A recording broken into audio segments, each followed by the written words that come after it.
Hello dear students, अभी हम कर रहे हैं 8th क्लास के लिए मैथ है elements chapter number 14। Chapter number 14 का नाम है comparing quantities to profit and loss, discount, sales tax and VAT. Exercise 14.1 question number है 8। इस क्वेश्चन को ज़रा ध्यान से समझिएगा। इसमें थोड़ा सा जो टिपिकल होगा, ये टिपिकल का मतलब ये है कि थोड़ा लेंथी हो जाएगा। ध्यान से इसलिए इसके जो फार्मूले वगैरह है देखिएगा, समझिएगा, ठीक है ना। ओके, तो क्वेश्चन देखते हैं। 2 horses were sold for ₹12,000 each, one at a loss of 20% and the other at a gain of 20%. Find his gain or loss. तो क्या करेंगे, क्या दिया हुआ है वैसे इसमें? 2 घोड़े 2 horses उनको बेचा गया है, ठीक है, और हर घोड़े को 12,000 रुपीज़ में बेचा गया है। एक पर उन्हें 20% का लॉस होता है तो एक पर 20% का गेन होता है। अब टोटल बताना है कि ओवरऑल ट्रांजैक्शन में दोनों घोड़ों को बेचने में, दोनों हॉर्सेस को बेचने में उसे टोटल ओवरऑल कितना गेन या कितना लॉस हुआ है। तो ये डिपेंड करता है इनके सीपी के ऊपर। सीपी हमारे पास नहीं है तो हम क्या करेंगे, एसपी से, क्योंकि दोनों के एसपी तो दिए ही हुए हैं ना। एसपी से और लॉस से हम निकालेंगे एक घोड़े का, एक जो घोड़ा है उसका सीपी, और फिर इस एसपी 12,000 से और गेन 20% से। पहले लॉस से हमने निकाला सीपी एक घोड़े का, फिर हम इस एसपी और इस प्रॉफिट गेन परसेंटेज से निकालेंगे दूसरा सीपी। दोनों एसपी को प्लस करेंगे, 12,000 प्लस 12,000 आया 24,000, और दोनों सीपी जो हमने अभी डिस्कस किए निकाले उन दोनों को प्लस करेंगे। टोटल एसपी आ गया, टोटल सीपी आ गया, तो हम अब पता कर सकते हैं कि हमें गेन हुआ या लॉस। तो इसलिए ये थोड़ा लेंथी हो जाएगा। इसको आप पार्टीशन में कर सकते हैं अगर आपको समझ में ना आए तो, नहीं तो सारा एक साथ कर ही सकते हैं। तो चलिए करते हैं इस सॉल्यूशन को, कैसे कैसे ये होगा। Let us see, let us do.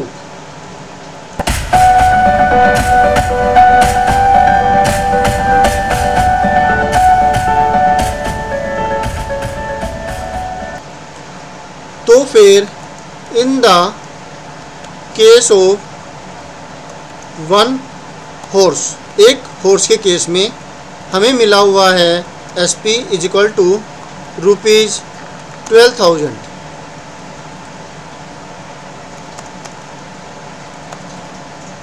Loss percentage is equal to 20 है। तो अब यहाँ पर हम फार्मूला लगाएंगे सीपी का। सीपी का फार्मूला क्या है?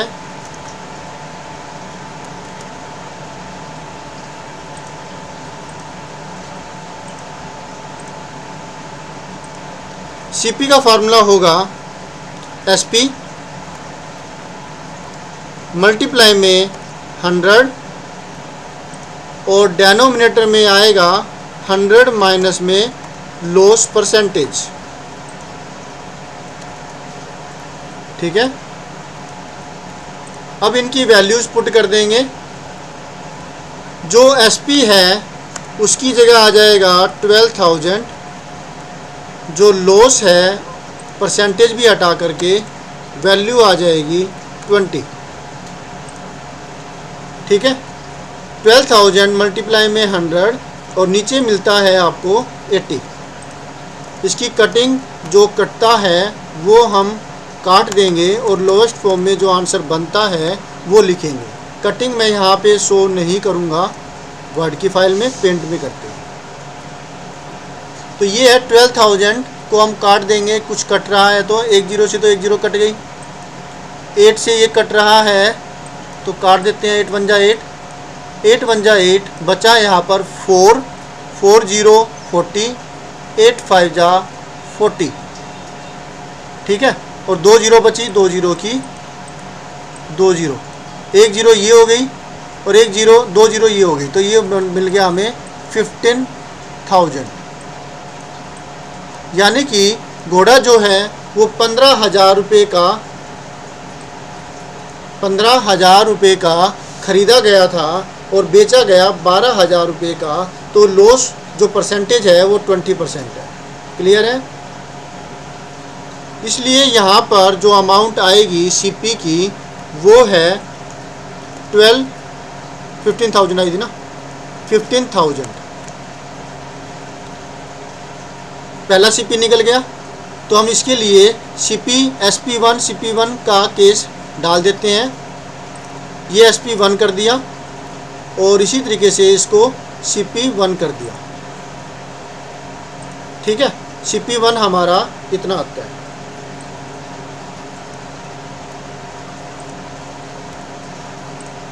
अब इन द सेकंड केस में सारी चीज़ यही कर लेते, copy paste. In the case of second horse SP2 वही 12,000 ही है, दोनों ही सेम अमाउंट पर बेचे गए हैं। लॉस की बजाय यहाँ पर है प्रॉफिट, 20% ही है।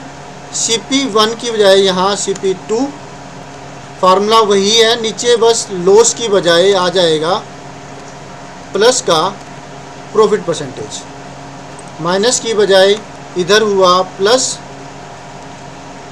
और नीचे 100 प्लस में 20 की बजाय हो जाएगा 120। अब इसकी कटिंग वगैरह करके आंसर निकालते हैं, देखते हैं कि CP2 कितना आता है। 0 से ये 0 कट गई, 12 से ये पूरा कट गया,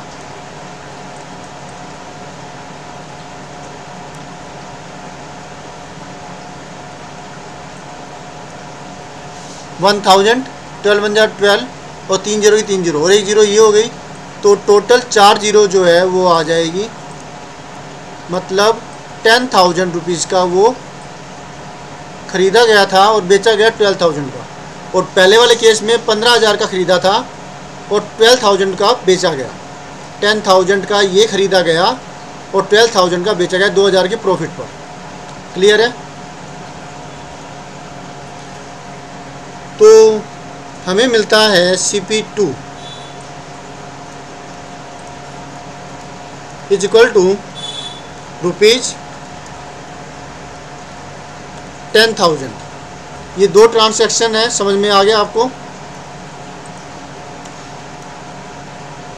हमने ये यहाँ पे कर दिया और यहाँ पे हम अपनी जो और कैलकुलेशन है वो कर लेते हैं। टोटल CP जो होल ट्रांसैक्शन में,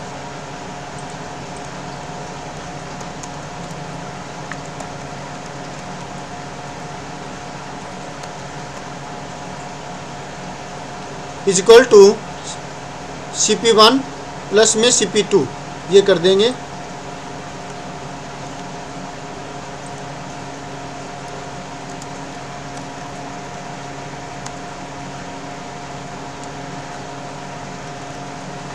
ओके, CP1 आया था हमारा 15,000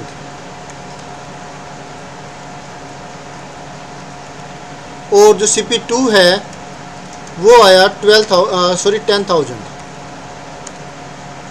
इज इक्वल टू टोटल हुआ 25,000।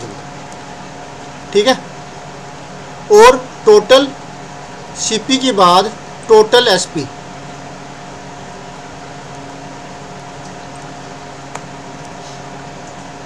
CP की बजाय यहाँ हो जाएगा SP1 प्लस में SP2, दोनों का ही 12,000 है तो वो रख देते हैं। 12,000 प्लस में 12,000 इजकल टू 24,000। ये अमाउंट जो है उन्हें दोनों घोड़ों को बेच करके मिली। ठीक है, तो अब आप क्लियरली देख सकते हैं और बता सकते हैं कि अब इसके अंदर क्या हुआ होगा, क्या हुआ, इसमें प्रॉफिट हुआ या लॉस हुआ, बताओ अब आप। अब ये भी पूछ सकते हैं इसका टोटल ओवरऑल कॉस्ट, जो टोटल ओवरऑल प्रॉफिट हुआ, ये प्रॉफिट परसेंटेज हुआ, मतलब प्रॉफिट हुआ या लॉस हुआ, अगर हुआ तो प्रॉफिट या लॉस परसेंटेज बताओ, ये भी हो सकता है। क्लियर है, तो ये वाली वैल्यूज अब रख करके हम इसमें निकाल सकते हैं कि हमें, आपको पता तो लग ही चुका है कि प्रॉफिट हुआ है। प्रॉफिट इजकल टू होता है SP माइनस में CP। SP हुआ, क्या हुआ, प्रॉफिट हुआ या लॉस हुआ, लॉस हो गया। हाँ, CP जो है कॉस्ट प्राइस था वो 25,000 था और यहाँ पर 24,000 का ही बेचा गया है। मैं तो गलत सोच रहा था कि इसमें प्रॉफिट हुआ है, इसमें तो लॉस हो गया। ओहो, सारे लॉस का काम क्यों होता है, उसे ध्यान रखना चाहिए। लेकिन उन्होंने इतना सारा जो घोड़ों का इस्तेमाल भी तो किया है, इतने टाइम तक इस्तेमाल किया, अब उसके बाद अगर 1000 रुपये टूट गए तो इसका मतलब ये है कि 1000 रुपये के अंदर इन्होंने 2 साल 3 साल 4 साल उससे काम भी तो करवाया है, कितना ज़्यादा, तो कुछ ज़्यादा नुकसान नहीं है ये। लेकिन यहाँ पर तो देखा ही जाता है कि भाई टोटल कितना प्रॉफिट हुआ या कि लॉस हुआ। ठीक है, ये तब मायने रखता है कि आज ख़रीदा कल बेचा, तब भाई इतना नुकसान हो गया, भाई बेचने पड़ गए, जरूरत पड़ गई। तो SP जो है वो आया, तो इसलिए प्रॉफिट नहीं हुआ, ये हुआ loss. Loss is equal to, यहाँ पर आ जाएगा CP। तो एक कॉन्सेप्ट और क्लियर हो गया कि प्रॉफिट के केस में क्या होता है और SP के केस में क्या होता है, और क्या चीज़ क्लियर हो गया ना, कैसे करते हैं फिर इनको।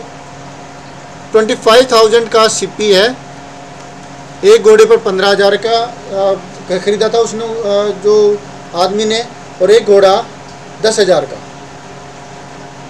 25,000 माइनस में 24,000 इजकल टू हुआ 1000, तो ये हुआ लॉस ऑफ 1000 रुपीज़। क्लियर हो गया। अगर परसेंटेज निकालनी तो फिर परसेंटेज भी निकाल सकते हो आप, बाकी अभी नहीं करेंगे, क्यों अपना काम बढ़ाएं। जब कहते तो फिर करते, और अगर कहते तो आप कर भी दोगे फॉर्मूला लगा करके कि loss percentage equal to loss divide में CP, यानी कि लॉस है 1000, CP है 25,000, मल्टीप्लाई में 100, और आपका आंसर निकल जाएगा।